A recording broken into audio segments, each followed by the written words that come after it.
Welcome to Attached, a platform for adding breadth and depth to everyday living. I'm Yakov Danishefsky, and this is the Shovavim series, a special release of tools and principles to help increase self-understanding and control for a life of elevated Kedusha.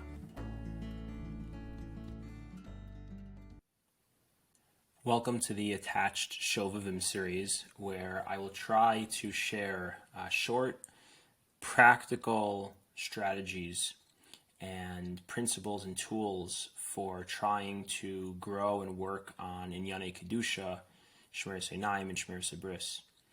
And I'm going to try and offer you some of the techniques from the world of recovery, from impulsive behaviors in this area, compulsive behaviors in this area.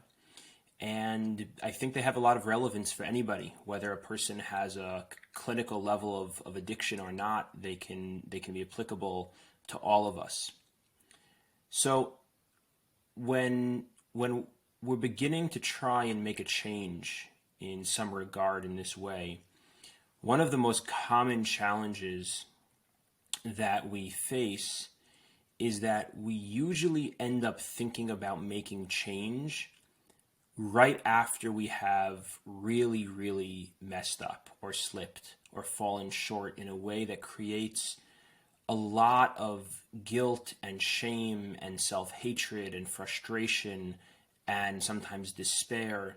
And in that aftermath of that awful feeling is when people really think about wanting change, or sometimes in that situation, they just try and distract themselves completely. So it's kind of one extreme or the other.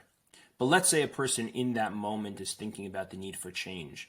So that need for change that they experience in that moment is not really coming from a settled, stable, solid place. It's coming in a more impulsive moment of trying to deal with the guilt and shame that I'm feeling. It's not really because I have a clarity of a vision of what I want to be different and why I want it to be different and why I need it to be different and how this problem is impacting my life and how this problem, if it stays and continues, is going to really be in the way of living the life that I want to live. A person's not really thinking that through because their focus on change is really more of a response of trying to deal with those awful feelings that they feel in the moment of having messed up. And so what we need to do is we need to be a little bit more intentional before we even think about how to change, is to focus on why do I want to change, and not to focus on it in a moment of having messed up, focusing on it in a good moment, in a stable moment, in a moment where I have clarity and yishuv hadas, and I can really sit and I can really think. And in that time, cultivating the desire for change before jumping into change, really thinking about why do I need change? Why do I want change? So the first exercise in trying to do this is, I'll actually give you two, and you can do one or the other, or ideally both. The first is what's called the problem list. And the second is what's called the consequences list or consequences inventory. And in the description, there'll be links to access actual worksheets and exercises to do this. The problem list asks you to sit and to write down, to think long and hard, and to write down any and all problems in your life. And we all have them. And they may have nothing to do with these behaviors and these struggles, but just to create a sense of clarity for yourself of what's going on in my life. And of course, there are also all sorts of positive and good things in your life. But this is a focus on the problems. And that could be things that are profound and big, and it could be things that are really mundane and minimal. But making a clarity for yourself of where am I holding, what is going on in my life. And then the second one is more targeted at this particular behavior and this particular struggle. And it's to think about what are the consequences, what are the ways that because of my struggle in this area and because of my slips and falls, what are the ways that those slips and falls affect me? How do they impact me?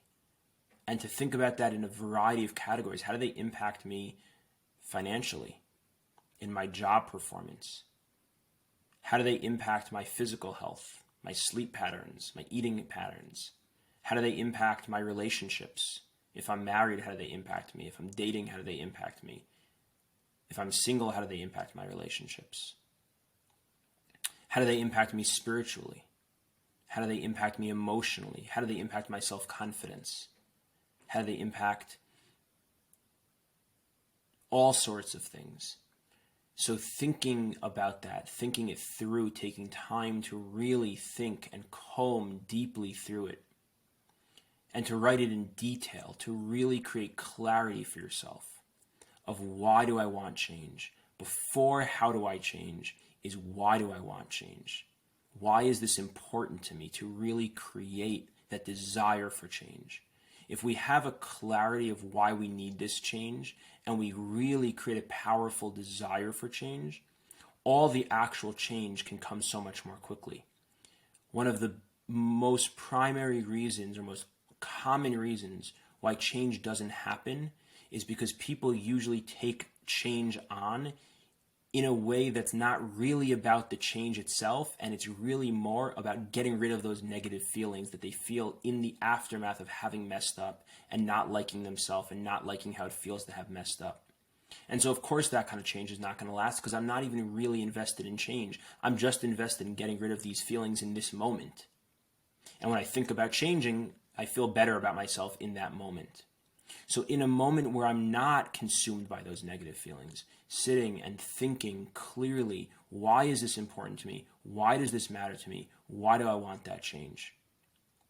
If you want to submit any questions about this, please feel free to email me, Yakov, Yakov, .attached@gmail.com. And please check out the actual worksheets of the problem list and the consequences list and consequences inventory. And I hope that you will find it helpful.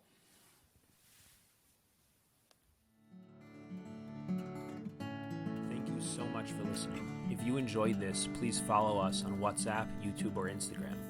All our podcast series can be found wherever you listen to podcasts. I'd love to hear from you, so please reach out with questions, comments, or suggestions, or to be added to our WhatsApp groups.